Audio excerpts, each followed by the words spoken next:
आदर आदाब अभिनंदन आभार मेरे दोस्तों, मेरे भाइयों बहनों, बुंदेलखंड के मित्रों। झांसी बाजार फेसबुक के लाइव प्रोग्राम दो बातें आमने सामने पर आने का आपका बहुत बहुत स्वागत है और बहुत बहुत धन्यवाद है।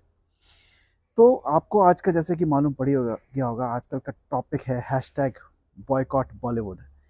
बट हिंदुस्तान की इतनी बड़ी मनोरंजन मनोरंजन उद्योग इंडस्ट्री, एंटरटेनमेंट इंडस्ट्री बॉलीवुड, इसका आपको मतलब मालूम है?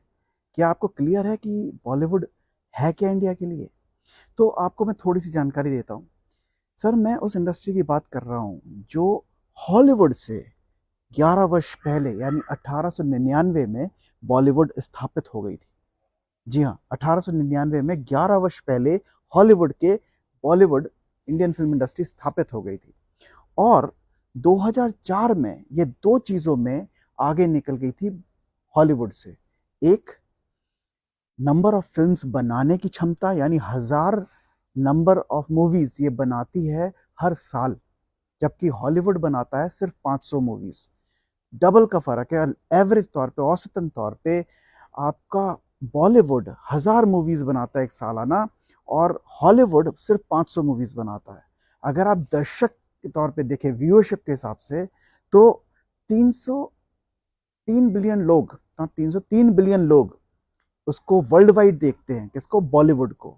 और हॉलीवुड को मात्र 2.5 बिलियन लोग देखते हैं। तो इससे क्या साबित होता है कि आपकी जो बॉलीवुड फिल्म इंडस्ट्री है, इंडियन फिल्म इंडस्ट्री, वो दुनिया की सबसे बड़ी फिल्म इंडस्ट्री जो हॉलीवुड है उससे भी बड़ी है, उससे ज्यादा पुरानी है और स्थापित है। अब अगर हम बात करें शेयर वित्त टर्म्स में, यानी फाइनेंसेस के हिसाब से, रेवेन्यू टर्म्स में, तो चूंकि उनकी ग्लोबल अपील होती है और हम अभी ग्लोबली जाना शुरू हुए हैं, तो उनका जो रेवेन्यू कलेक्शन है जो हॉलीवुड का, वो है 9.2 बिलियन डॉलर्स। और आपका जो बॉलीवुड का है वो है 1.75 बिलियन डॉलर्स, जो कि अभी निकलना शुरू हुई है पिछले एक 10-15 साल में, जब हमने राइट्स साउथ कोरिया में, चाइना में और बहुत कंट्रीज में देना शुरू किया है उसके हिसाब से। And this has to grow exponentially. So considering that fact, आने वाले वक्त में हम बहुत जल्दी हॉलीवुड को उसमें भी नीचे ले जाएंगे। और जो मैं आपको अभी का डेटा बताया मैंने आपको कि वो डेटा 2006 का है, तो उसको भी काफी वक्त हो गया। 2006 में जो आपकी हॉलीवुड मूवीज थी वो 9 बिलियन डॉलर्स के ऊपर का काम करती थी। और जो business Hollywood movie Bollywood movies generate करती थी, इंडियन फिल्म इंडस्ट्री, वो 1.75 बिलियन डॉलर्स का करती थी। लेकिन 2004 में हमने इनको पीछे छोड़ दिया था व्यूअरशिप के मामले में और फिल्म्स बनाने के मामले में। बॉलीवुड ज्यादा पुरानी है, 11 साल पुरानी है हॉलीवुड से। तो ये एक छोटा सा मेरे को आपको बताना था। आई एम श्योर आपको कुछ अभी मालूम पड़ा होगा। हम अपने ऐसे ही कुछ बातें आप सबके साथ शेयर करते हैं, कुछ हिंदुस्तान के अंदर जो चल रहा है, जो आजकल का करंट टॉपिक है, वो अपने बुंदेलखंड की जनता, झांसी की जनता के साथ शेयर करते हैं। मेरी कोशिश ये रहती है कि मैं आप सब लोगों को ये चीज़ों को, जो भी नई चीज़ चलने से अवगत करा के रखूं। और हेंस मेरी इस कोशिश में मुझे मेरा साथ देते हैं मेरे प्रायोजक, जो कि है रत्ना लेजर डेंटल क्लिनिक। जी हाँ, मैं बात कर रहा हूँ झांसी के बेस्ट मैक्सिलोफेशियल सर्जन्स में से एक, doctor Rajat Misuria and doctor Archana Misuria. Doctor Rajat Misuria और डॉक्टर अर्चना मिसूरिया का जो स्पेशलिटी है या उनका तजुर्बा है, वो है मुख कर्क यानी ओरल कैंसर। झांसी की जो जानलेवा बीमारी है, जो कि तंबाकू खाने से होती है, जिसका अमूमन पहचान होती है मुंह का कम खुलना, और वो जाकर के मुख कर्क रोग में या ओरल कैंसर में तब्दील हो जाती है, उसमें उनका बहुत गहराई से संशोधन है, उनका बहुत ज़्यादा तजुर्बा है। तो आपको अगर ऐसी कोई भी तकलीफ आ रही है तो कृपया करके जाएं और फौरन डॉक्टर रजत मिसूरिया, डॉक्टर अर्चना मिसूरिया से परामर्श लीजिए। इसके साथ साथ अगर आपको रूट कैनाल ट्रीटमेंट या डेंटल इम्प्लांट या पायरिया का इलाज कराना है, तो भी आप रत्ना लेजर डेंटल क्लिनिक, आप लोगों के क्लिनिक में जा सकते हैं। और इसके साथ साथ अगर आपको अपने चेहरे की सुंदरता बढ़ानी है, अपनी नोज बोन और जॉ बोन सुंदर बना के और अच्छी स्माइल लेकर के आनी है, तो भी आप इनसे परामर्श ले सकते हैं। परामर्श लेने के लिए मैं आपको नंबर अपने डिस्क्रिप्शन में दे दूंगा। उस नंबर पे मिला करके अपॉइंटमेंट फिक्स कराने का आपको ये फायदा मिलेगा कि आपको 15% का डिस्काउंट उनके कंसल्टेंसी चार्जेस पे मिलेगा, यानी परामर्श के चार्जेस पर आपको 15% की छूट मिलेगी। तो मेरा ये वीडियो देखिए, डिस्क्रिप्शन में जाइए, जाकर के उनका नंबर मिलेगा, नंबर लीजिए और अपने घर में किसी को भी कोई परेशानी है, मुख कर कम खुलने की वजह से, मुंह के कम खुलने की वजह से, या फिर उनको रूट कैनाल या डेंटल इम्प्लांट या ऐसा कुछ करवाना है, तो उनको लेकर के फौरन जाए। और आपको अपने बच्चों की सुंदरता बढ़ाना है तो भी उनसे मुलाकात कर सकते हैं। आइए दोस्तों, कहाँ चले, पिक्चर अभी बाकी है मेरे दोस्त, तो चलें आगे अपने वीडियो के ऊपर। तो भाई साहब, अब क्या हुआ कि इतनी बड़ी इंडियन फिल्म इंडस्ट्री जो आपने इतने प्यार से बनाई थी, उसका आज ये आलम है कि हर कोई उसे बायकॉट कर रहा है। क्या हमें नहीं मालूम कि हर एक इंडस्ट्री की एक अपनी एक कंट्रीब्यूशन होता है अपने देश को आगे बढ़ाने में, और ये तो इतनी बड़ी इंडस्ट्री है। तो $5,500 $5,500 का काम कुछ किया है इसने 2019 में, 2020 में अभी तक में, और 2019 से हाइट थी। आपको मैं ये भी बताता चलूं, जो स्वर्णिम काल रहा है अपने बॉलीवुड का, वो 1990 से 2000 के बीच का रहा है, जब खान बंधुओं ने मिलकर के इस इंडस्ट्री को काफ़ी हाइट दिया और काफ़ी ज़्यादा पैसा इस इंडस्ट्री जनरेट किया। लेकिन इसके पीछे बहुत सारी तब्दीलियां भी हुई हैं। अगर आज के आप उसमें देखें, बहुत कुछ बदल गया है। पहले एक एक्टर हुआ करते थे जो जिनको कोई डिस्ट्रीब्यूटरशिप से या डायरेक्टर से कोई मतलब नहीं होता था, वो अपना काम करते थे। आज के वक्त में आप देखेंगे हर एक एक्टर डायरेक्टर भी हो गए हैं, हर एक एक्टर प्रोड्यूसर भी हो गए हैं, हर एक एक्टर स्टोरी टेलर भी हो गए हैं, डिस्ट्रीब्यूटर भी हो गए हैं। तो सब कुछ जो है वो एक ही जन के अंडर में आ गया है। यानी अब ये कहना बहुत मुश्किल है कि एम्प्लॉयमेंट जनरेशन है यहाँ पे कि नहीं है, पर इतना ज़रूर समझ में आता है कि बहुत कुछ कंट्रोल बहुत बड़े बड़े लोगों के हाथ में चला गया है। अब ये कैसे हुआ, क्या नहीं हुआ, भूषण कुमार जी के जो किस्सा हुआ था उसके बाद ऐसा हुआ है, तो भी समझना पड़ेगा, क्योंकि उसके बाद से बहुत सारी चीज़ें बदली हैं फिल्म इंडस्ट्री के अंदर। वरना उनके रहते कुछ चीज़ें, और उससे पहले कुछ और वक्त चल रहा था, और उसके बाद से अजीब सी तब्दीली आई जब ये सब चीज़ें, प्रोडक्शन हाउस, डिस्ट्रीब्यूशन हाउस, सब एक छत के अंदर आ गए और बड़े बड़े एक्टर्स इसमें इन्वॉल्व हो गए और उन्हीं का सब कुछ चल रहा है। तो ये भी एक समझने वाली बात, ये ऐसे कैसे हो रहा है, इतना कैसे ये बढ़ गया है। अब आप देखिए, हर चीज़ जो है इंडियन फिल्म इंडस्ट्री में आज के वक्त में, लाल सिंह चड्ढा हो, शमशेरा हो, दोबारा हो, या फिर वो रक्षाबंधन हो, किसी ना किसी वजह से कोई ना कोई फिल्म को मिल जाता है आपका बॉयकॉट का स्लोगन। अब अब कई सारी चीज़ें इसमें हैं, तो उसके बावजूद भी साउथ इंडियन फिल्म इंडस्ट्री से जो पिक्चरें आ रही हैं वो बहुत अच्छा कर रही हैं। तो मैंने जो अपनी स्टडी करी है उसके बिहाफ पे मैंने कुछ पॉइंट्स में इस चीज़ को रखा है। मैं बताना चाहता हूँ आपको कि बॉयकॉट बॉलीवुड कितना सही है या कितना गलत, वो मैं आपको आखिरी में बताऊंगा। लेकिन मैं तब तक चाहता हूँ कि आप मेरे साथ रहें और मुझे भी बताएं और इसमें कमेंट्स करें कि बॉयकॉट बॉलीवुड से आप कितना ज़्यादा सहमत हैं या असहमत हैं। क्योंकि अब ये एक पूरे देश का वो हो गया है, डिस्कशन हो गया, और ये ज़रूरी भी है कहीं ना कहीं, क्योंकि हर हर चीज़ एक लिमिट तक ठीक रहती है, लेकिन इधर इस वक्त जो मूवीज़ का कंट्रीब्यूशन है, हमारी इंडस्ट्री का कंट्रीब्यूशन जो है, वो इकोनॉमी पे भी आ रहा है, और इकोनॉमी इसकी वजह से प्रॉब्लम में भी पड़ सकती है, क्योंकि एक उद्योग तो है ही, मनोरंजन उद्योग है, इंटरटेनमेंट इंडस्ट्री है, और सबसे बड़ी इंडस्ट्री है। तो ये भूलना नहीं चाहिए हमें कि ये हॉलीवुड से पुरानी है और हॉलीवुड से ज़्यादा बड़ी है, फॉर दैट मैटर। सिर्फ रेवेन्यू कम है, लेकिन जिस तरह से चल रही है रेवेन्यू और कम होता जाएगा। इस चीज़ को भी हमें सोचना होगा अगर हम इस तरह से बॉयकॉट करते रहेंगे। तो बॉयकॉट कितना ज़रूरी है और कितना हमें इसे पहचान के कैसे करना है, ये चीज़ समझना बहुत ज़रूरी होगा। तो अब मैंने इसके 4 या 5 पॉइंट्स बनाए। तो सबसे पहले मैं चलता हूँ रिलीजन के ऊपर।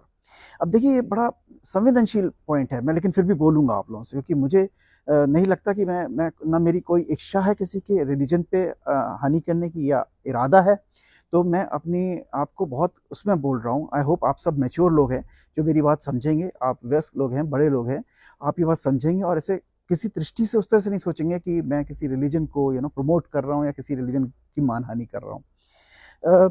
रिलीजन में इसलिए बोल रहा हूँ, देखिए साहब, पुरानी कुछ मूवीज भी ऐसी मूवीज हैं जिसमें आप बॉम्बे कह सकते हैं, इसमें अमर अकबर का, इसमें भी रिलीजन्स हुआ करते थे, लेकिन उस वक्त में रिलीजन्स को दूसरी तरह से पोर्ट्रेट किया जाता था। अगर आप देखिए, बहुत सारी मूवीज इतनी शानदार बनी हैं जिसमें आपके दोनों अच्छी बात ये होती थी उन जमाने में, हम हर रिलीजन की एक अच्छी बात दिखाते थे, हम हर रिलीजन की एक स्ट्रॉन्ग चीजें सामने रखते थे, जिससे वो रिलीजन भी स्ट्रॉन्ग होता था, उससे बिलोंगिंग लोगों को भी अच्छा लगता था, और वो उन पिक्चरों के लिए बढ़ावे की बात करते थे। मगर आज मैं ये कहूँगा अनफॉर्चुनेट है, लेकिन एक रिलीजन के प्रति सॉफ्ट टारगेट बनाया जाता है और उस पे पिक्चरें बनाई जाती हैं और उस पे पिक्चरें का मजाक उड़ता है। अब कुछ भी चीज़ हो, वो सॉफ्ट टारगेट आपको मालूम है कौन सा रिलीजन आजकल बना। ये पिछले 10 साल से चला। कुछ लोग कहते हैं कि भैया पीके तब बनी थी तब आपने क्यों नहीं बोला, या ओ माय गॉड तब बनी तब आप क्यों नहीं बोला। देखिए, हर एक इंसान की अपनी एक सहनशीलता होती है, मेरी भी है, आपकी भी होगी। आपकी सहनशीलता कब छूट रही है? आपने सोचा एक बार हो गया चलो छोड़ो यार, दूसरी बार हो गया चलो छोड़ो यार, लेकिन ये मेरा सोचना है, आपने पहली बार में नहीं छोड़ा, आपने कहा मैं क्यों छोड़ूं यार, मेरे तो साथ गलत, ये तो गलत हो रहा है मेरे साथ, आपको समझ में आ रहा है उसी वक्त में। तो ये हर चीज का ना एक अपना टॉलरेंस लेवल है। तो अब अगर मुझे मौका मिल रहा है कि भैया मैं पहले तब नहीं बोला था और अब शामिल हो सकता हूँ, क्योंकि तो बार बार बार बार बार बार बार बार एक तरह से सॉफ्ट टारगेट बना के हिट किए जा रहे हैं मेरे उसके ऊपर, तो ये मैं कैसे बर्दाश्त कर लूंगा, चाहे कोई भी हो। मैंने अभी हाल में टाइम्स नाउ पर एक चैनल पर नासिर अब्दुल्ला साहब को सुना। ये टाइम्स नाउ पे एक शो आया था बॉयकॉट बाहुबली, आप देखिएगा। उसमें उन्होंने बोला है कि साहब देखिए, हमारे नासिर साहब ने बोला है कि हमारे रिलीजन में ना थोड़े जज्बाती हैं लोग। अरे भाई साहब, हर रिलीजन में वही लोग हैं जिनके दो कान, दो आंख, एक नाक, एक मुंह है। जज्बाती हर कोई हो सकता है। तो आप ऐसा कह के क्यों बताना चाहते हैं कि आप ही क्या जज्बाती है? तो गलत बात हुई ना। तो एक चीज उनको ही समझना होगा। दूसरा, उनका कहना यह है कि हर पूरे ग्लोबली, पूरे वर्ल्ड में लोग बाग प्रॉफिट मोहम्मद को दिखाने के लिए थोड़ा सा वो होते हैं। भाई मैं आदर करता हूँ जो लोग, जिसका धर्म रिलीजन नहीं मानता है, सब दिखाना दिखाना नहीं दिखाना चाहिए, बिल्कुल सही बात है। तो उनका कहना ये था कि भाई देखो, जब वहां पे हॉलीवुड मूवी बनी और ये सब की जरूरत थी, तो उन्होंने भी एक रोशनी से दिखाया, लेकिन उससे ज्यादा कुछ नहीं दिखा, तो उन्हें भी लग रहा था। लेकिन हम नहीं चाहते इस पर ज्यादा बोलना, कुछ हमारे साथ तो कल ना हो जाए, ऐसा कुछ ना हो जाए। अब ऐसी बातें करके आप इतने बड़े एक्टर, आप और लोगों को डरा रहे हो, बता रहे हो कि हम ऐसी बातें नहीं करनी चाहिए इस देश में, तो ये भी ठीक बात नहीं है। तो ऐसा मेरा सोचना है। बट मैं उनकी इस बात की तारीफ करता हूँ कि उन्होंने एक चीज ये बोली कि भाई हम जज्बाती लोग हैं। तो मतलब उन्हें ये समझना चाहिए कि लोग जज्बाती हो सकते हो, किसी भी धर्म में हो, चाहे वो सिख हो, ईसाई हो या हिंदू हो। जज्बात हो ना एक अलग बात है। तो इसी बात को अगर मैं आगे बोलूं, ये जो चल रहा है बात, ये सारी चीजें, तो धर्म की जो पिक्चरें पहले बनती थी, उसमें धर्म को स्ट्रांग पॉइंट रखा था। आज के वक्त में हम क्या देख रहे हैं कि एक टॉपिक पे लेकर के संवेदनशील बना देते हैं मूवी को, और उसके थ्रू वो मूवी एकदम से ग्लोरीफाई हो जाती है, और एक बहुत सस्ती, जो जैसे कहते हैं ना, चीप पब्लिसिटी उसे मिल जाती है, और बिना किसी एफर्ट के उस पिक्चर का नाम आने लगता है, लोग जाके देखना चाहते हैं कि अभी तो देखना पड़ेगा क्या बनाया है। तो ऐसा करने से भी कितना ज्यादा आप रिलीजन के लोगों को हर्ट कर रहे हो। आप इसलिए ऐसा करोगे, इस देश में तादाद किसकी है, आबादी ज्यादा किसकी है, तो उसी पे आपने बना दिया, उसी का आपने विचार उठा दिया, उसी के लोगों को जगा दिया। अब आपको पब्लिसिटी मिल गई। भाई साहब, आपको मैं बता दूं, आपने जो पिक्चरें बनाई हैं और जो पब्लिसिटी, चीप पब्लिसिटी कमाई है इस तरीके से, ठीक है, इसके आप अच्छी भी मूवी बना सकते। साउथ में इसी तादाद का वो भी फायदा उठा रहे हैं, लेकिन वो इसकी वैल्यूज दिखा रहे हैं, वो इसकी स्ट्रेंथ दिखा रहे हैं, इसका इतना पुराना चलन दिखा रहे हैं जो चल रहा है। तो भैया वो पिक्चर क्यों नहीं हिट होगी? आप देखिए एस राजामौली की, अगर बाहुबली की बात करें तो उन्होंने कितने शानदार तरीके से हिंदू, अगर आप यही बात आप RRR में देखिए, चल रही ना, कार्तिकेयन जैसी पिक्चर जो इसी चीज को स्ट्रेंथ दिखा के दिखाया है। आपको देखिए 30 स्क्रीन से आई थी और 1000 स्क्रीन तक चली गई। तो क्या आप इस तरह से पैसे नहीं बना सकते? क्या जरूरी है कि आप अंडर द बेल्ट किसी को हिट करो और इसी के ऊपर फिर पिक्चर बना करके आप नुकसान ही पा रहे हो, आप जीत तो नहीं पा रहे। अब आपका इंटेंशन क्या है? क्या आप पैसा, आपके पास काला पैसा आता है जो आप किसी भी तरह कुछ भी दिखा करके उसे सफेद करना चाहते हैं, और उसके बाद आपका जो भी आए ना आए, हमने तो जो मैसेज देना था दे दिया, हमसे पैसा हमारा सफेद हो गया, ऐसा तो नहीं होगा। क्योंकि अगर एक पिक्चर के बाद दूसरी पिक्चर आप इसी तर्ज पे बना रहे हैं, और ये पिक्चर इसी तरह से दोबारा फ्लॉप हो रही है, तिबारा फ्लॉप हो रही है, 4 बार, तो आपका एजेंडा तो कुछ और होना चाहिए। फिर आप पिक्चर तो अच्छी नहीं बना, क्योंकि आपको समझ में आ गया है आप किसी को अंडर द बेल्ट हिट करने के बाद वाहवाही नहीं ले सकते।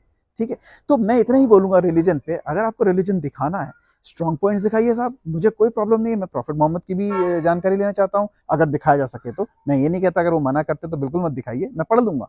लेकिन अगर जीसस क्राइस्ट के बारे में दिखा सकते हैं, जीसस क्राइस्ट के बारे में जानकारी दे सकते हैं, तो जीसस क्राइस्ट के बारे में बात कर सकता हूँ।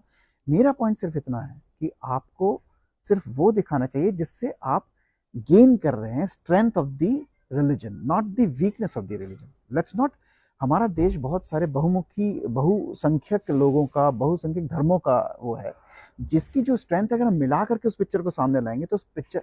अब आज मैं आपसे एक बात बोलता हूँ, एक मैंने सुना एक लेखक जो हैं, वो भाई साहब इतिहास बनाने वाले हैं। क्यों? क्योंकि वो RSS पे मूवी बनाने की सोच रहे हैं, और RSS पे स्टडी चल रही है। अब आप मुझे बताइए, और वो साउथ के ही हैं, अब वो इसकी स्ट्रेंथ दिखाएंगे, उस पिक्चर का कलेक्शन अरबों खरबों में चला जाएगा, क्योंकि वो स्ट्रेंथ दिखा रहे उसी लोग की, जिस देश में बहुत तादाद में वो लोग हैं, उसी लोग को दिखाने की वजह से उनकी कहां तक जाएगी। तो आप खुद सोचिए। तो आप अपने पैर पे खुद कुल्हाड़ी मार रहे हो इन चीजों को ला करके, चीप पब्लिसिटी ले लेते हो, पर पिक्चर तो फ्लॉप करवा लेते हो। तो अगर वही तुम पिक्चर आप अच्छी बनाएं, अच्छे धर्म की अच्छी चीजें बताएं, उसके बारे में अच्छी बातें करें, तो वो लोग ट्रेलर तो छोड़ो भैया, आपकी पिक्चरें भी 50 बार आकर के देखेंगे। बहरहाल मैं रिलीजन पे इतनी बात करूं, आगे जो मेरा टॉपिक है वो है फिल्म इंडस्ट्री एथिक्स। अब अचानक से क्या हुआ, ये 90 से जो 2000 वक्त खान वो आए, उन्होंने भैया पूरा फिल्म इंडस्ट्री में खूब जबरदस्त पैसा दिया, 90 से लेके 2000 के बीच में खूब कमाई हुई, सब कुछ बहुत अच्छा हुआ। मैं कहता हूँ बहुत अच्छी बात है, बहुत ही अच्छी बात है। तीनों चारों खानों ने जो भी आए, और उसके बाद फिर हमारे अक्षय साहब, हमारे अजय देवगन साहब, और बहुत जितने जो लोग इतने सीनियर आर्टिस्ट वगैरह आए, इन्होंने इंडस्ट्री को बहुत अच्छे से ऊपर तक पहुंचाया। मैं तो कहता हूँ बहुत अच्छी बात है, फिल्म इंडस्ट्री ने टक्कर दी बॉलीवुड को, हो सकता है पीछे छोड़ाओ। मैं सिर्फ ये जानना चाहता हूँ, ये ऐसा क्या चेंजेस इसके बीच में हुआ कि आपने एक्टिंग छोड़ के डिस्ट्रीब्यूटरशिप भी लेनी है, आपने एक्टिंग छोड़ करके आप स्क्रिप्ट राइटर भी बन रहे हो, एक्टिंग छोड़ करके आप प्रोड्यूसर भी बन रहे हो, आप एक्टिंग छोड़ करके आप डायरेक्टर भी बन रहे हो। आप ही सब कुछ बनना चाहते हो, तो फिर बात तो वही होगी ना, तो फिर एम्प्लॉयमेंट क्या हुआ, आप अपने अंदर में रखोगे, यानी जो डायरेक्टर पैसे लेता था वो आप लोगे, और अपने डायरेक्टर को दोगे आधा पैसा, बिकॉज तुम तो असिस्टेंट हो गए ना भैया। तो इस तरीके से अगर आप इंडस्ट्री के एथिक्स खराब कर रहे हो, अच्छा चलो इसको अलग हटा देते हैं, ये तो हो गई एक बात फिल्म इंडस्ट्री के एथिक्स की। यार ये क्या है यार, ये न्यूडिटी 24 घंटे, मतलब अब मुझे, मतलब एक लाइन होती थी ना, जैसे कहते थे, you can either love me or you can either hate me, but you can not ignore me, so basically I will get nude and get my photo done. यार ये क्या बात है, आप बहुत सुंदर हो, आप मॉडलिंग करते हो, आप अच्छे कपड़े पहनोगे, अच्छे से फोटोग्राफ्स कराओगे, बढ़िया तरह की फोटोग्राफ्स आनी चाहिए आपकी, ठीक है। आप एक अच्छे एक्टर हो, आप अच्छे फोटोग्राफ्स करवाओगे, आपके हम हीरो हो, हम देखना चाहेंगे आपको अच्छे उसमें गेटअप में। आप अच्छे नेता हो, आप अच्छे लोगों को एड्रेस करते हो, आपकी गैदरिंग है, तो भाई आपकी फोटो खींचेगी, हम देखेंगे, समझ में आएगा भाई का। लेकिन हमें एक चीज समझ में नहीं आती भाई साहब, ये न्यूडिटी पहन के, ये रणबीर साहब क्या दिखाना चाहते थे हमें, रणबीर सिंह साहब, वो हमें समझ में नहीं। एक समय में मिलन सोमन ने जो किया था, वो आज आप भी कर रहे हो, क्या फायदा मिलता है, किस क्लब के लिए आप लोग करते हो, ये कितना जरूरी है करना, मुझे समझ के बाहर है। बहरहाल मैं इस पर सिर्फ यहीं पे रोकता हूँ, क्योंकि मुझे नहीं लगता इसके बारे में ज्यादा मैं बोलूंगा तो कुछ ज्यादा चेंज हो जाएगा। बट मैं एक वो डालना चाहता हूँ एंगल, कि कितना न्यूडिटी डालोगे यार, इतना रिक्वायर्ड भी है क्या? मतलब पिक्चरें पहले नहीं बनती थी साफ सुथरी, और उसमें क्या हीरोज काम नहीं करते थे, या वो सिल्वर जुबली कुमार नहीं हुआ करते थे क्या? I don't know. बहरहाल फिर रेव पार्टीज, फिर ड्रग्स, फिर आपका पचासों चीजें उसमें, कास्टिंग काउच, मी टू में इतने, ठीक है मानो मी टू बहुत गलत था, बहुत सारे लोगों पे गलत वो आए, लेकिन था तो भैया धुआं वहीं से वो निकलता है जहां आग होती है। तो मुझे अभी तक ये समझ में नहीं आया, जब ऐसा कुछ नहीं था तो इतने सारे लोग गलत बोल दिए मी टू पे, कास्टिंग काउच कुछ है ही नहीं, सबने उल्लू बना दिया। तो भाई साहब मेरी समझ के वो चीज तो बाहर है। तो कहीं ना कहीं ये फिल्म इंडस्ट्री एथिक्स ने भी बाइकॉट बॉलीवुड को ट्रिगर किया है, तो ये भी एक सोचने वाली बात होगी। ठीक है साहब। अब मैं आपको थोड़ा सा बताना चाहता हूं, इसके आगे बढ़ते हैं अपन लोग। निपोटिज्म, भैया निपोटिज्म क्या होता है? निपोटिज्म है भाई भतीजावाद और फेवरेटिज्म, आपके प्रति हमारा लगाव। तो मेरा अब आपसे ये सिर्फ कहना है कि जो मैं आपसे कहना चाहता हूं कि नेपोटिज्म क्यों? अरे भैया करो, अच्छी बात है, आप एक अच्छे घर से हो, आपके घर में आपको लगता है आपका लड़का टैलेंटेड है, हर जगह होता है नेपोटिज्म। एक एडवोकेट का परिवार के पास केसेस आ रहे हैं, वो चाहते हैं हमारे बच्चे के पास एडवोकेट का डिग्री आ जाए, हम उसको इसमें ले लेंगे, हमारे क्लाइंट इनके पास चले जाएंगे, इनकी प्रैक्टिस बढ़ती रहेगी। समझ में आप, एक डॉक्टर है, सफल डॉक्टर ने अपने बच्चे को डॉक्टर बना दिया, उनका क्लिनिक बन गया, उन्होंने, समझ में आता है ऐसी कई से। अब मुझे एक बात बताइए, पर कहाँ तक समाजवादी पार्टी में सही हो रहा था, नेपोटिज्म चल रही थी, भाई भतीजावाद चल रहा था, कांग्रेस पार्टी में हो रहा है, सही हो रहा है, तो आप लोग क्यों हटा? फिर फिल्म इंडस्ट्री के अंदर जब ये हो रहा है, बाहर से कोई टैलेंट आता है, वो डरा डरा क्यों रहता है? क्या सुशांत सिंह राजपूत के पास वाकई में पिक्चरें नहीं थी? क्या सुशांत सिंह राजपूत इतना ज्यादा डम एक्टर था? भाई साहब let me tell you one thing very clearly, if you guys have forgotten something, ये जितने भी आज के हीरोज जो फिल्म इंडस्ट्री के हैं ना, जितने खान्स हैं, इनकी पढ़ाई 12वीं के ऊपर नहीं है। And that guy Sushant Singh Rajput was way there, he was an engineer for that matter. So आप कहना क्या चाहते हो? मतलब जो सोच यहाँ रखते हैं, जो 12 ड्रॉप आउट है, 10th नहीं किया, जिन्होंने पढ़ाई छोड़ दी, चाहे वो करिश्मा कपूर हो, या फिर करीना कपूर हो, या फिर वो इतने सारे, और उसके सामने एक इंजीनियर आ गया, उसके अंदर कोई टैलेंट नहीं हो सकता, आप उसे ग्रो नहीं करने दोगे? Nepotism is okay, I am still not, you know, I am not discouraging that point, till the point कि अगर आपके बच्चे के अंदर कुब्बत है, आप तो डॉक्टर हो बहुत सफल, आपका लड़का वहाँ पढ़ाई में अगर वो नहीं है, आप उसे डॉक्टर पैसे से बना दोगे, वो कैसा इलाज करेगा भगवान जाने, कितनों के लिए क्या बनेगा वो हमें नहीं मालूम। तो ऐसे ही साहब बहुत सारे ऐसे आए। तो क्या अमिताभ बच्चन के बेटे अभिषेक बच्चन इतने बड़े एक्टर बन गए? ऐसे कितने सारे लोग हैं, उदित नारायण, आपके जो आदित्य चोपड़ा के जी हैं, यश चोपड़ा जी के बेटे, इतने बड़े एक्टर बन जाने चाहिए थे यार। मतलब अब कुछ भी दिखाना है, दिखाना है, दिखाना है, तो यार इससे क्या फायदा है? आप अपनी इंडस्ट्री को खुद डुबो रहे हो।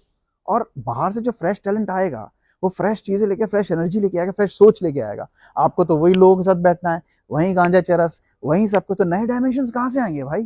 पहले की इंडस्ट्री में बंगालीज आते थे, साउथ इंडियंस आते थे, महाराष्ट्रियंस होते थे, पंजाब से लोग आते थे। नहीं होता था ऐसे? क्या धर्मेंद्र साहब नहीं आए? क्या सत्यजीत रे नहीं आए? क्या और इतने सारे एक्टर साउथ से नहीं आए? आए ना।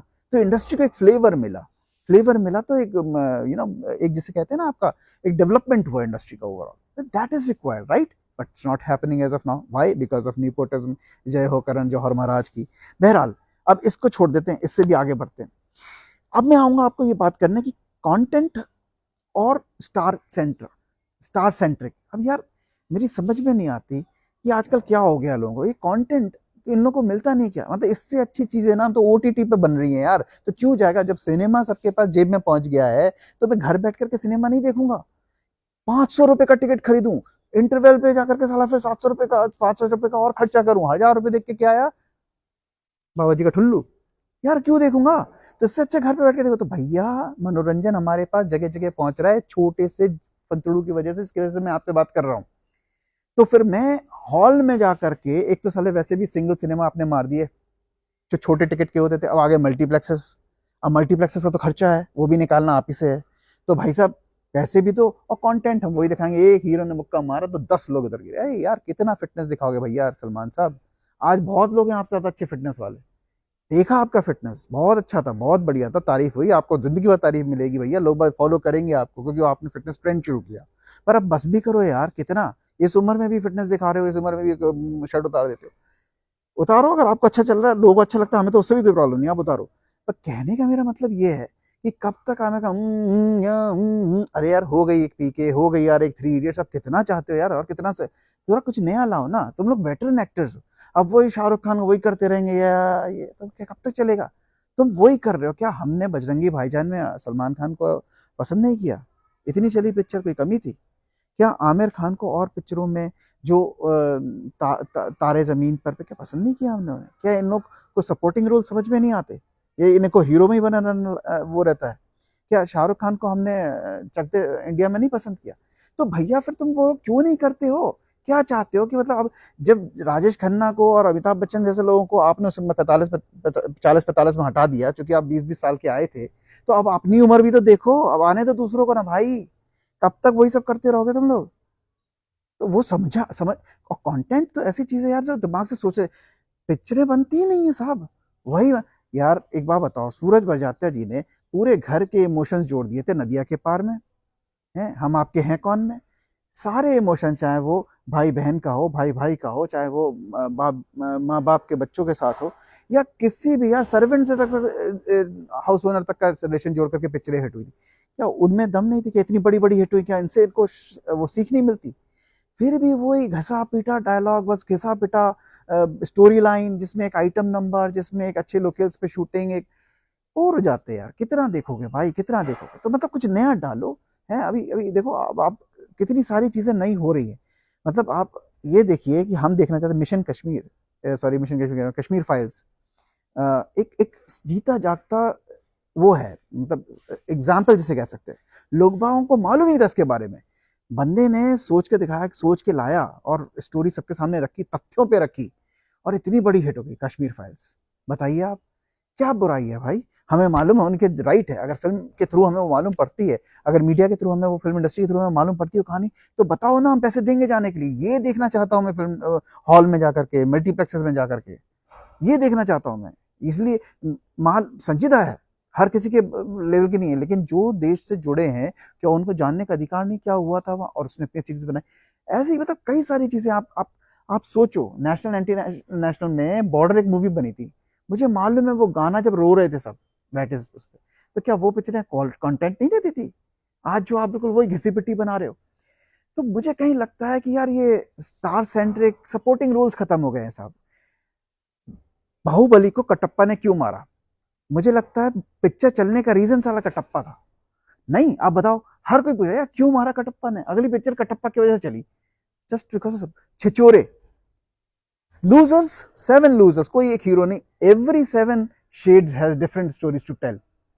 Look at the beauty of the movie, came out to be a blockbuster man.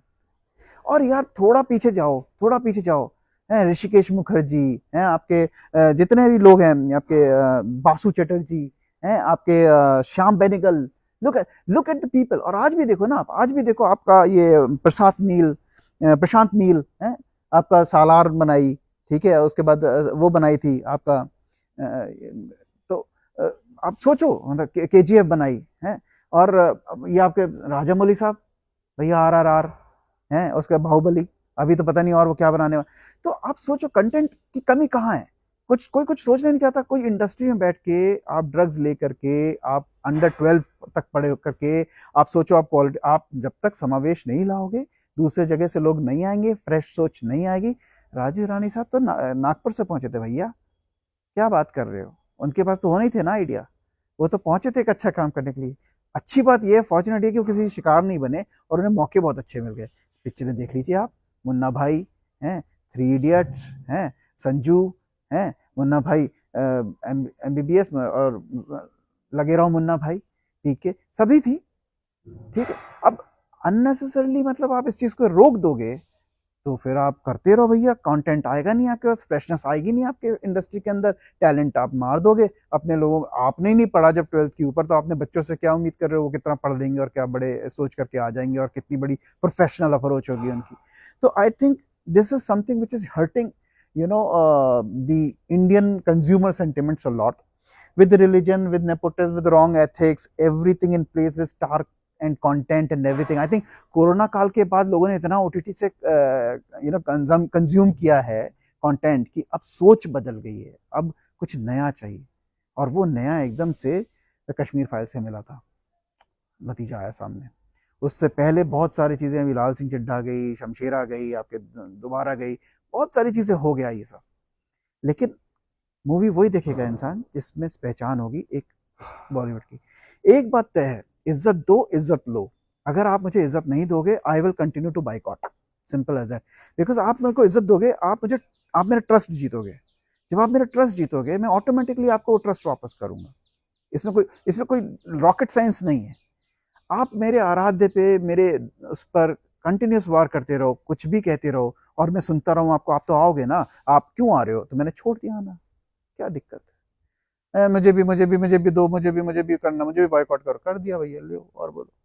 तो चलता रहेगा ये साहब। अगर आपकी अकड़ नहीं जाएगी ना, सबसे पहले आप ये सीखे साउथ इंडस्ट्री के स्टार कास्ट कितने हम्बल, दिया भी जलाने जाते हैं ना स्टेज पे तो जूते उतार के, चप्पल में उतार के, उन्हें पहचान है कि भैया हमें बनाने वाले कौन है।